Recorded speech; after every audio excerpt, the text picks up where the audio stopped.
I think that since I 3D print a lot of our products, or all of our products, that people think that it's just really simple, it's really straightforward, and oh yeah, you can do that real quick. But even if you just have the design already and you want to print something, it's not that straightforward. And yes, this does look absolutely perfect. It's the Eagle Globe and Anchor for obviously the Marine Corps, but it said Marine Corps on the other ones, the other two that I printed, and it was not perfect. This is the version where it got the letters all filled in correctly. However, I forgot to do something and I got some gold mixed up in the white in several letters, and that's just not pretty. Or for instance, on this beautiful Army Recruiter badge, I forgot to actually make sure that this top layer didn't stop in the middle and then start somewhere else. That's what makes these little lines.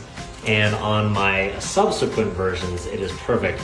But this one, I guess I'll hold on to this for myself because it does have those lines and I hate it. My son always says, oh my God, Dad, you're such a perfectionist. But I printed this and I didn't like it, and hopefully you can see why. Yeah, it is shiny, but you know what? There's a line right there going diagonally I don't like. And even if you're the Sergeant Major of the Army, you know what?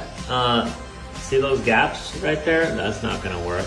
And that gap, that little thing right there, that's not gonna work.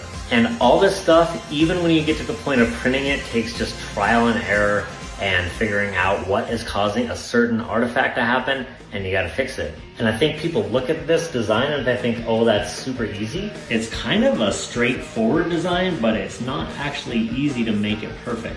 And people have these files on Etsy that you can go buy, but they don't look quite like this. And the reason is they just created those files super quickly, didn't design them by hand, and make it so that you can do certain things like adding the bevel to the sides. And for instance, this EOD badge that I made, this is made specifically so that it 3D prints shiny, because there are other versions for like CNC routers, things like that. It's made for wood, it's not made for 3D printing.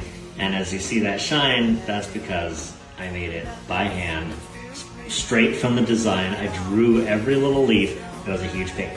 But I truly love a lot of the things that I'm making. And getting back to making a lot of the military stuff is really actually making me pretty happy, because it opens up a little creativity for me again and gets me back to when I was a little bit younger and in the military. And I don't know, I just think this sort of thing is really, really cool. Not to mention, if you paint your wall Battleship Gray, putting this on it, it looks pretty good.